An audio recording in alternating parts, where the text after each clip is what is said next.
Cariprazine, antimanic agent, second generation atypical antipsychotic, used for the treatment of bipolar disorder and major depressive disorder, and unipolar major depressive disorder, and schizophrenia.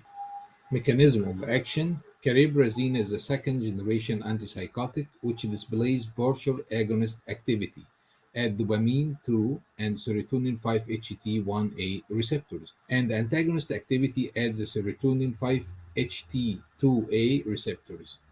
Cariprazine exhibits high affinity for dopamine D2 and D3 and serotonin 5-HT1A receptors, and has low affinity for serotonin 5-HT2C and alpha 1A adrenergic receptors.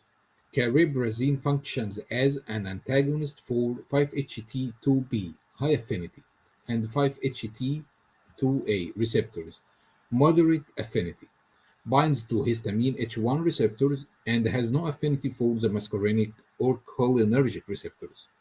Cariprazine has US Boxed warning, increased mortality in elderly patients with dementia-related psychosis, and increased the risk of suicidal thoughts and behaviors.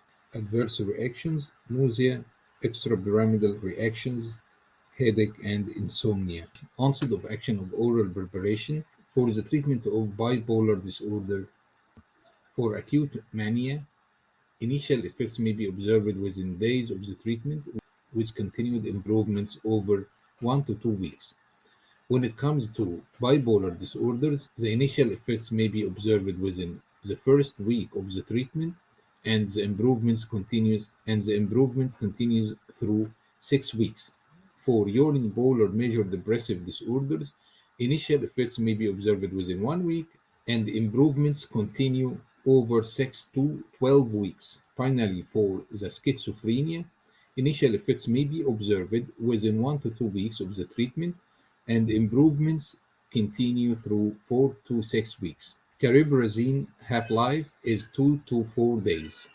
Cariprazine reaches its plasma peak concentration 3 to 6 hours after the administration.